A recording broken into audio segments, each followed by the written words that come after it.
wisdom, prudentia, justice, justitia, temperance, temperantia, courage. fortitudo. Applying ancient philosophy to modern life, this is the Sunday Stoic.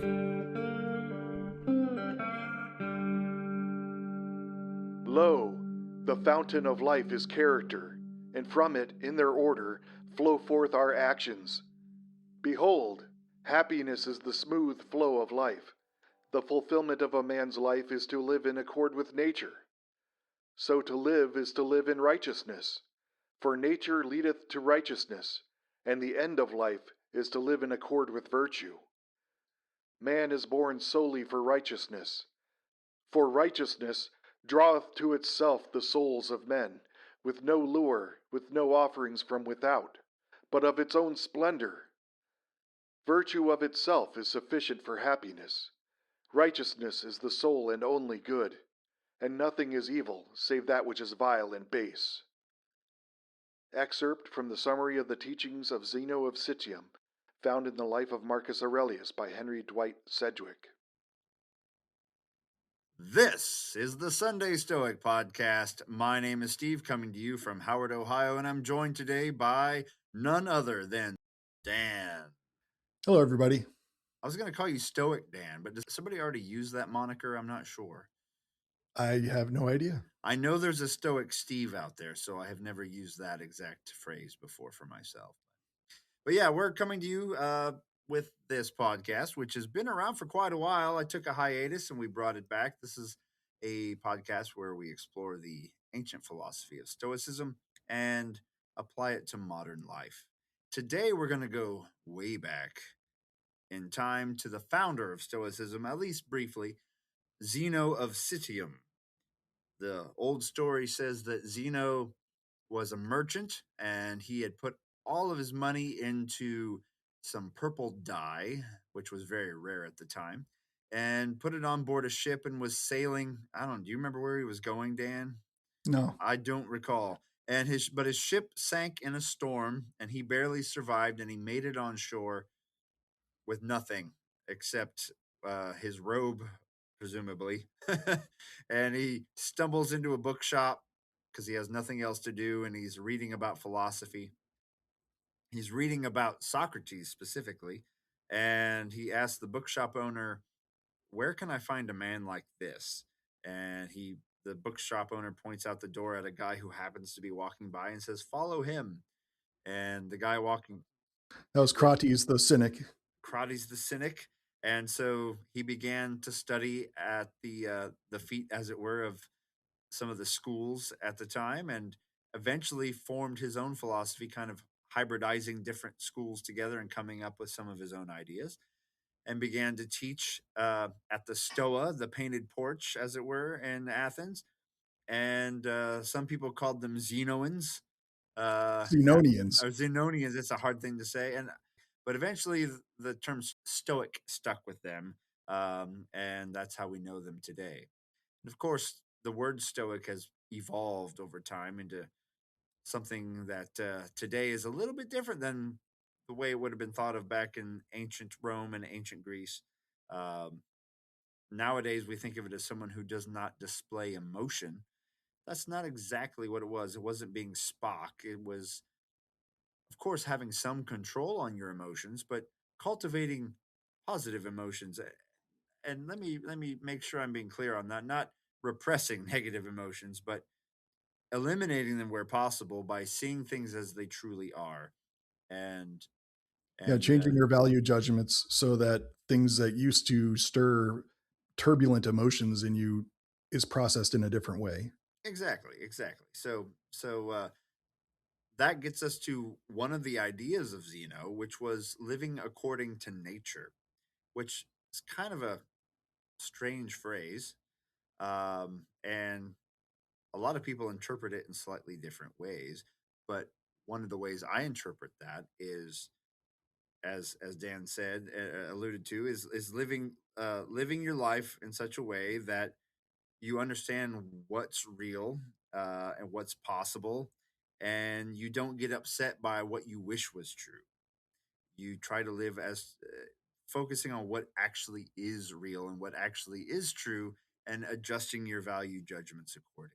How do you interpret living according to nature, Dan? Any differently? When I think about how the Stoics talked about living according to nature, they are referring not only to our natural environment, they are saying that we should fulfill our human nature. And according to the ancient Stoics, human nature is to be a rational and social animal. And we perfect our rational nature by developing our virtue to the extent possible. And we embody our nature as social animals by fulfilling our social roles through appropriate actions.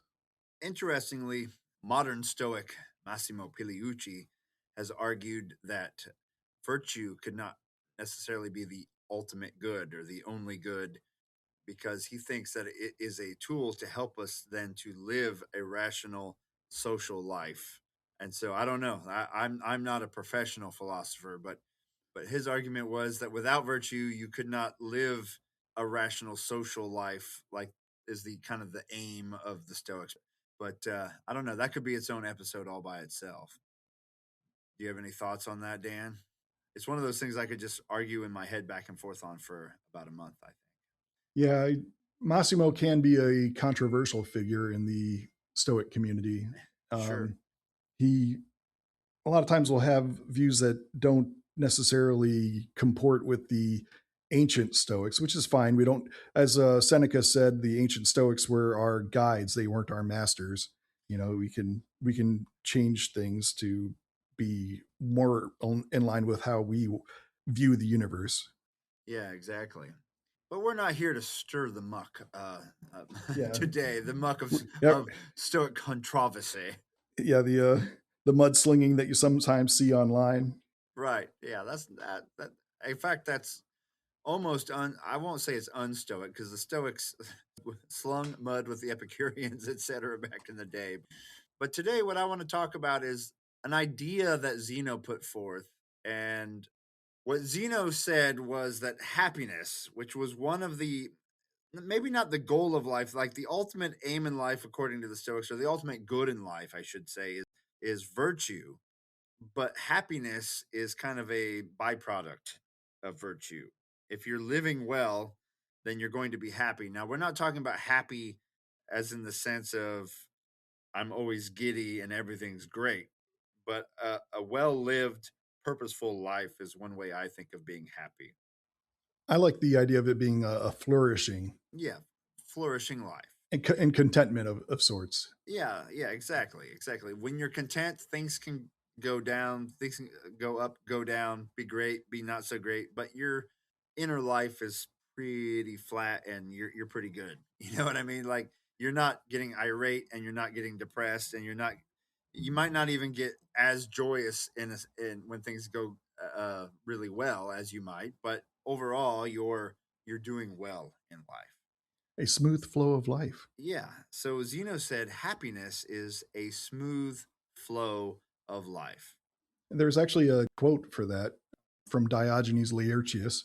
Okay, one thing that I should define before I read this quote is that a lot of times the ancients were talking about what is the end of life, and when they say that, they're not talking about death. What they're saying is what is the main purpose of life, or what's the meaning of human life? Like, what are we doing here?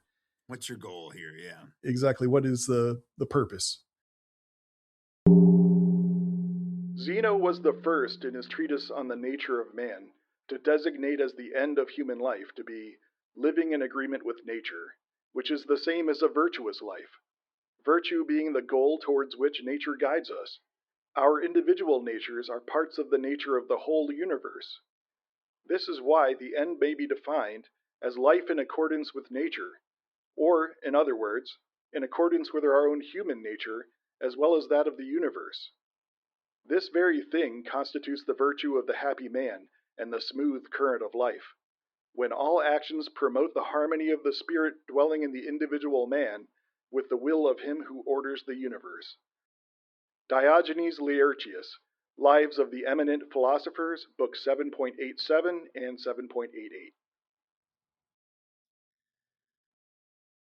So we're living in agreement with nature, as essentially is what Diogenes said there, as in that reading, which we're living according to the way things are, and the way things are is that we are a species that are a social species. We have to get along with each other, and we have to live according to the way things really are, not as the way we wish things were. If we're going to live life well and have a smooth flow of life, if we're constantly mad at life because it's not going the way we wish it would go, that's not a smooth flow of life. And one early Stoic analogy was about the dog in the cart, the idea that there's a dog being drugged behind a cart. And that's sort of what life is like. We are born, we live, and eventually we're going to die. We don't have a lot of choice in that part of our journey. It's a one-way path, and we're going from one end of that journey to the other. The trick is, how do we make the best of that journey? Do we fight the cart and just get drugged and beat up and slammed into the walls on the side of the alley and et cetera, as we're going from point A to point B? And experience every rock in the road as you get pulled over the rock? Or do you travel alongside the cart and enjoy the whatever slack the leash affords you to enjoy the things to the left and the right? Yeah, and trot along, figure out how to live with the way things work, and make the best of it. That's sort of the idea of the smooth flow of life. It's not that life is suddenly easy because you're practicing philosophy. It's not that the bumps in the road go away. It's that you either learn to avoid them or to step over them, or you accept some of them because you know they're inevitable. But when we get to Seneca, much later in this in the history of Stoicism, Seneca is going to talk to us a little bit about how do good men deal with struggles in life? How do we get beyond this idea of a dog in a cart? What about real situations? And that leads us to this reading by Seneca. An excerpt from On Providence by Seneca. Why do many things turn out badly for good men? Well, no evil can befall a good man. Contraries cannot combine. Just as so many rivers, so many showers of rain from the clouds, such a number of medicinal springs do not alter the taste of the sea, indeed, do not so much as soften it, so the pressure of adversity does not affect the mind of a brave man. For the mind of a brave man maintains its balance and throws its own complexion over all that takes place, because it is more powerful than any external circumstances. I do not say that he does not feel them, but he conquers them, and on occasion calmly and tranquilly rises superior to their attacks, holding all misfortunes to be trials of his own firmness. So Seneca is saying that what we might call bad things can occur to good men, just like a rainstorm can happen to you.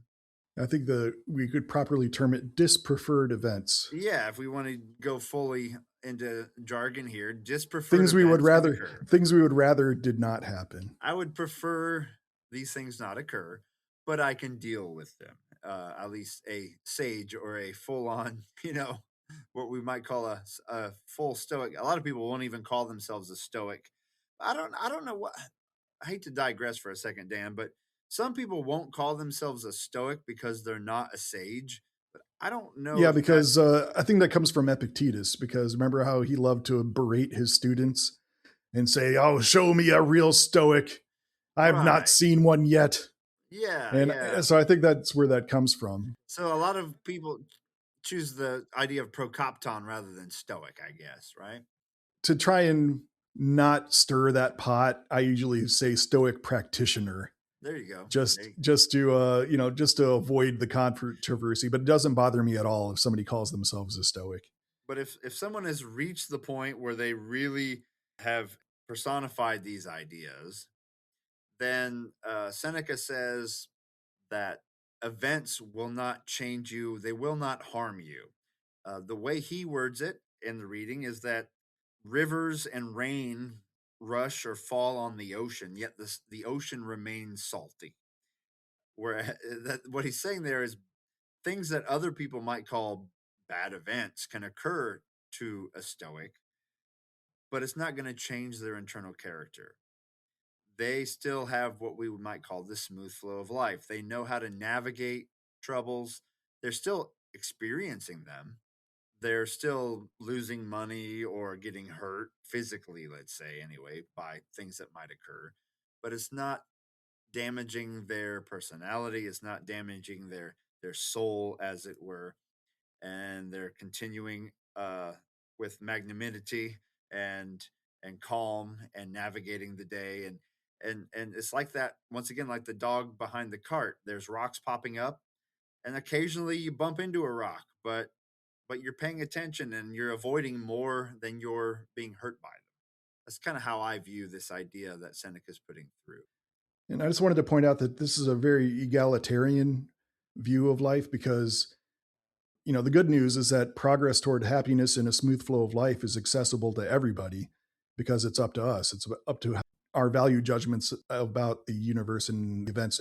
And so you could be rich or poor, powerful or a peasant, and famous or unknown, prestigious or despised.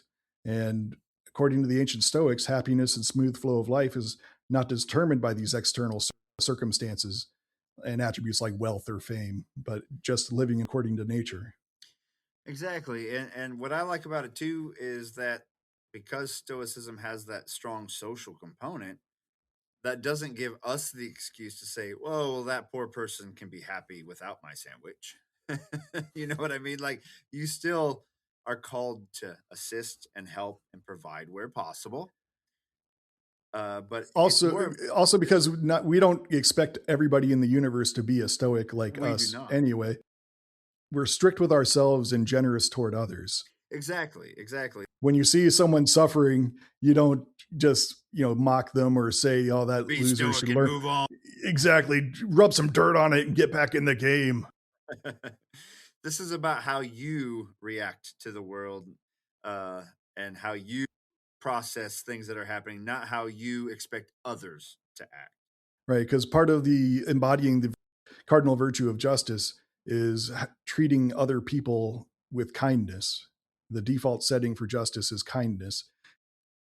That doesn't include mocking people or, being pejorative toward them because they don't view the universe in the same way that you do. Exactly. And a lot of you have probably read The Obstacle is the Way, sort of a similar idea. Things pop up. If you're using wisdom, justice, fortitude, and temperance, then perhaps you will have the skill set to navigate issues that arise, or perhaps, as Seneca says, maybe even conquer them and make use of them. So rather than being devastated by a storm that shows up, you learn how to maybe make some good of it, put up your sail and catch the wind and sail further than you thought you could have sailed originally. I've heard a lot of people say that when something that seems to go wrong, they say, "Okay, let's sit down, let's think about this, let's journal about this. How can I take advantage of what happened to me?" Maybe it's not some grandiose thing. Well, here's how I make $1 million out of the car wreck I had today.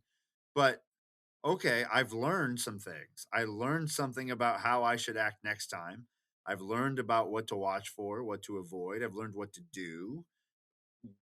That might be all you get out of it, but that's fine. That's growth. You can take something bad and find the parts that you can use to become a better person.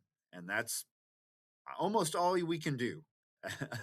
Grow all the way up until we reach that end of that cart ride and it's time to call it a day. Dan, do you have anything else you'd like to add? I'd like to address the fact that the Stoic view of how to cultivate happiness and smooth flow of life differs significantly from the prevailing view of society. Most people seem to think that the best way to become a happy person is to gather wealth together and power and promotions and that beautiful love interest and so on and so forth. And that's because they're confused as to where the good lies. And because those things can be taken away from them, and they will be taken away from them eventually, they are setting themselves up for failure. They're confused, they're valuing the wrong things, and they are, doomed to be miserable ultimately. So the Stoic view is more reliable because the cultivation of virtue happens internally, and you carry it with you everywhere you go, and nobody can take that from you. Absolutely. It doesn't mean you can't enjoy what comes along in life, but you have to frame it correctly, knowing these things are on loan. They're like food going by at a banquet. I might get to have a little enjoyment from it, but it's not all mine, and some of it's going to pass on, and I don't get to keep any of it forever. Right. And another danger in viewing these external things like wealth and power as being the source of happiness is that they are in danger of, since they value something other than virtue, they are in danger of performing morally corruptive acts to gain wealth and power and things like that. They might lie, cheat, steal, betray, abuse people, exploit them. And when you're doing that, you're corrupting your virtue. And that's the only thing that's good and the only thing that can make you happy. So they are setting themselves up for a miserable life. Exactly. You can rob that bank to get all that sweet, sweet money, but then you have in the back of your mind, even if you never get caught, there's never I'm a a moment. thief. Yep. There's never a moment where you're not a thief. And there's never a moment where that next knock on the door might be the FBI or whoever it is coming for you.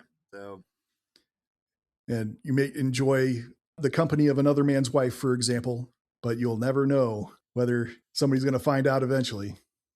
And even if nobody else does find out, you know that you you're an know, adulterer. absolutely, absolutely. And So Epictetus, he really laid it into an adulterer once. Remember that? he does. He does. He basically he told him to basically leave the city. Yeah. It's like, we have no use for you now. Beast, get out of here, kind of a thing. Yeah. Yeah. Epictetus would have been a scary teacher. He could have been the greatest teacher, but boy, he didn't mince words when he was when he didn't think much of you. He would let you know. Yes, that's true.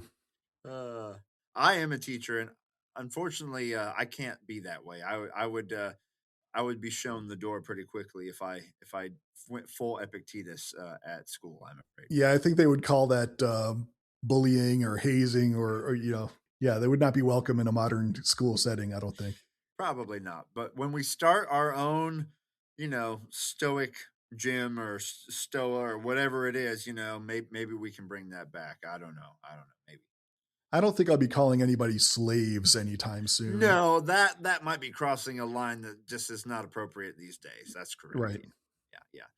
But he was not afraid to. But he was a slave at one point, so I guess that kind of changes the perspective a little bit. And also, it was kind of irony because he was addressing aristocratic Romans and calling them slaves. Yeah, he's the even slave. Though he was the one who was born a slave. Who's the slave here? Like, I can go eat a bite of bread and a sip of water, and I'm good to go. And you need to spend all this money to have a lavish feast to hope to be happy for 10 seconds. Who's enslaved? Who's the one who's free? Yeah, exactly. So our goal is to be wise, which means learning how to live practically, practical wisdom in such a way that we can navigate the things that occur in life, the things that are likely to occur in life, the things that are somewhat unlikely to occur in life. When they appear, they don't surprise us. When they do appear, we can step around them, climb over them, and not be bashed against them like a ship lost at sea smashing into the rocks. We want to be able to utilize what occurs to our benefit, or at least learn to go around or over it. And by doing that, we can have our own smooth flow of life. So until next week, I'm Steve. And I'm Dan. And don't forget to seize the day. Carpe diem.